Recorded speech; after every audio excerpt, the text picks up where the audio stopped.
Hello everyone. Several times in the past I've been asked to talk about grounding. But in order to talk about grounding, we have to understand that we're talking about a multi-dimensional occurrence from a third-dimensional perspective using third-dimensional language. Your consciousness is much like a stream, and as your consciousness streams through the multiple dimensions, the parts of your consciousness that are focused into one dimension or another are called aspects. That's why, if you meet people who go out of body often, you might hear something like, "My 10th dimensional aspect attended someone who is out of body during a vehicle crash last night." To ground yourself means to fully connect and phase with the perspective of your physical dimensional aspect. Your consciousness is not as much a finite clump of energy as it is an infinite current of energy. For this reason, it is easily compared to electricity. Removing the excess electric charge from an object is called grounding. Removing the excess emotional charge that is the result of getting lost in the non-physical dimensions of thought is also called grounding. When we pull our focus back to our physical dimensional aspect, we entrain with the frequency of Earth itself. We allow energy to move through our root chakra. We allow ourselves to be fully present here with our physical bodies and physically incarnated perspectives. For this reason, though, grounding is particularly difficult for people who have suffered from any kind of abuse, or sexual abuse especially, people who feel unsafe in their physical bodies. Anyone who feels traumatized will find it more safe to be out of their body, exploring other realms and dimensions in this universe. To be fully phased might have been dangerous. But there's a problem when people begin to become safe. That is, that when we become safe, it's no longer beneficial for us to spend our time outside of body. That actually interferes with our day-to-day life.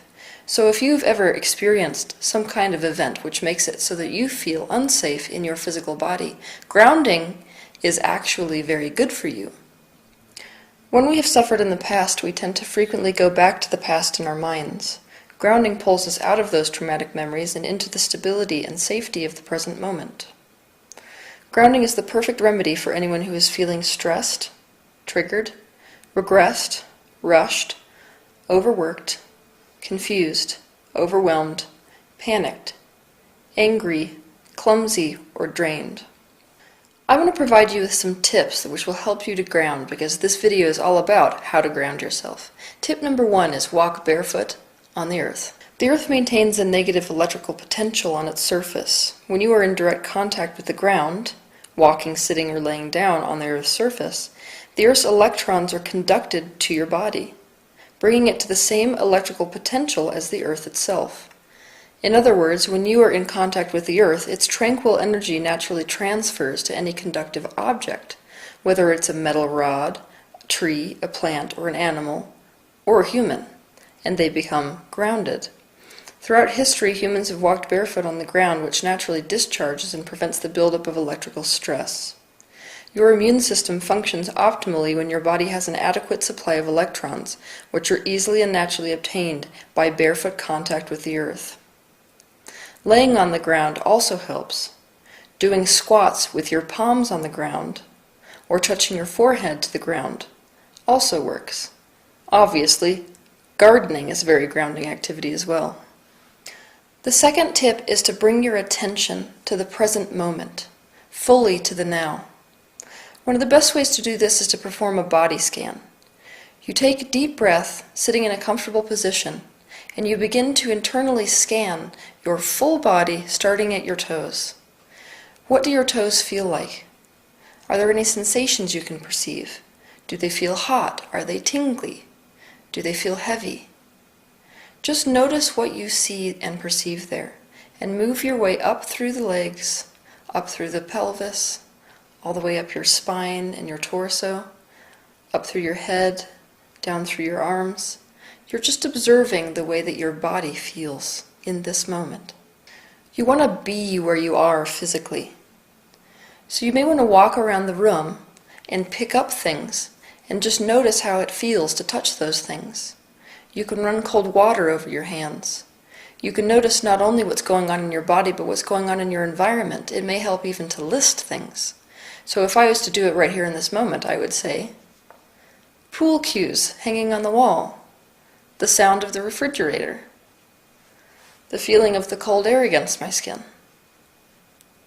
Any kind of attention to the present moment is going to ground you in your body right here and now. Eat root vegetables. Anything that grows under the surface of the earth will help you connect with Earth's energies, because in order for that vegetable to grow inside the earth, it has to have been trained with Earth's energy, more so than other things. Some examples of grounding foods are potatoes, turnips, carrots, beets, sweet potatoes, and radishes. Some people like to argue that eating meat is very grounding. This is not actually the case.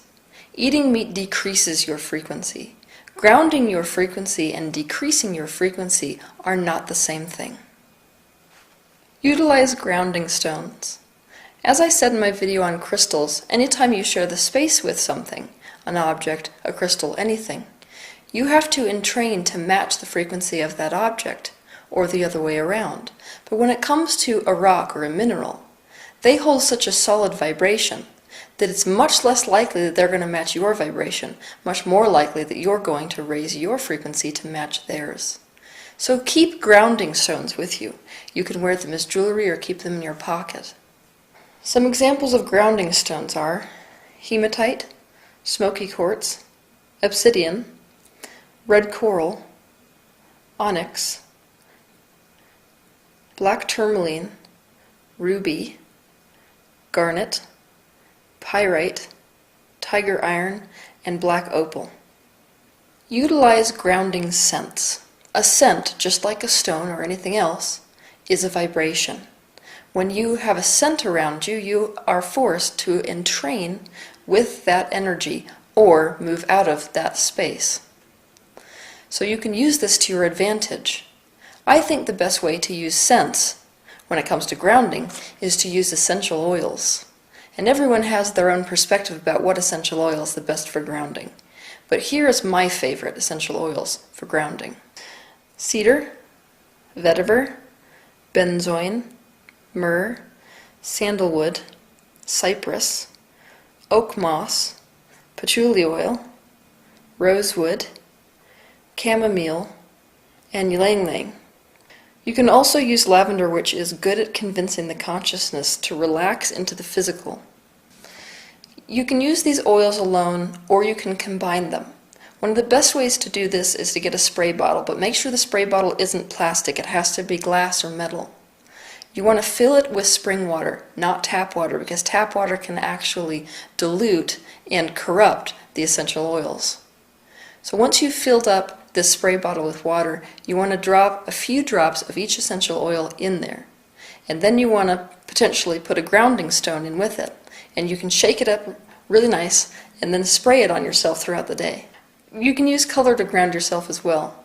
Color is a very powerful vibration.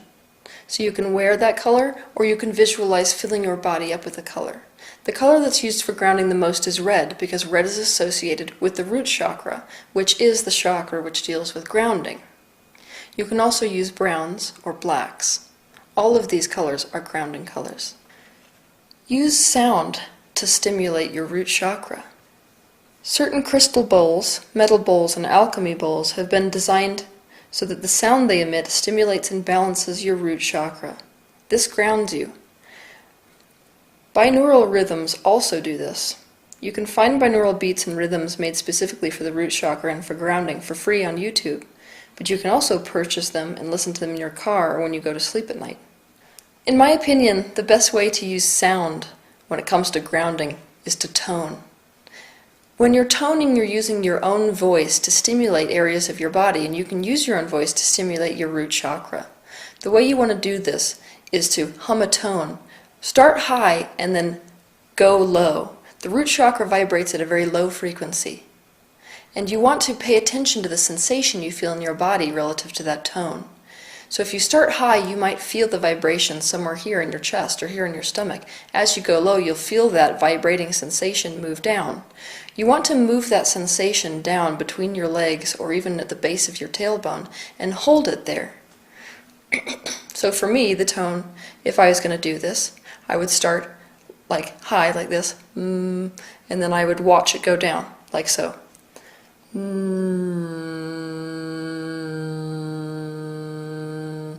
That final note is my root chakra note for my body in terms of toning. So that's the note I want to hit if I want to stimulate my root chakra. Spend time around grounded individuals. People are the same as colors or scents or stones. They hold their own vibration. Some people are more grounded than other people, and sometimes a person is more grounded on a day than another person. So if someone's particularly ungrounded, being around someone who is grounded can be very beneficial, especially if they have close physical contact. One of the best ways to do this is to hold the palms of their hands.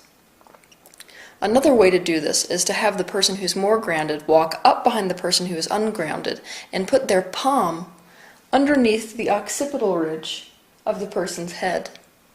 And then to move their hands down to the back top of the hips and to keep their hands there for the count of 8. Do grounding meditations and visualizations. There are many of these grounding visualizations and meditations available. So if you enjoy guided meditations, do a search for grounding meditations and grounding visualizations and give them a try until you find one that works for you. My personal favorite is to visualize myself as a tree. To begin this particular visualization, I begin by raising my hands on the in-breath and bringing them down on the out-breath 4 times. So it looked like this.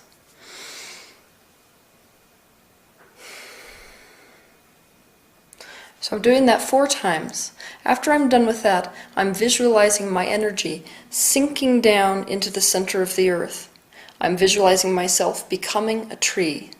As my energy goes down, it goes far enough that it hooks itself into the center of the earth, and then I pull that energy back up through my body. I then visualize that I have roots growing from my feet that are working its way into the center of the earth and pulling that energy up through the totality of my body. I maintain the in-breath and the out-breath in order to pull in earth energy and breathe out whatever blockages I have in my body. This is a very grounding visualization. Take a salt bath. I'm not talking normal table salt. That's toxic. The salt I am talking about is sea salt, solar salt, sulfur salt, Hawaiian salt, or Himalayan salt. Those are just some examples. It's no mistake that salt is notorious for healing the physical body. It holds one of the most purifying vibrations around. This is why we use it to neutralize energy in healing crystals. Immerse your body for at least 20 minutes. Add 1 to 2 cups of high-quality salt to your bathtub while you're running the water. And just like you did with the essential oil mister bottle, go ahead and add your favorite grounding stones to the bath as well. Maintain and strengthen your body.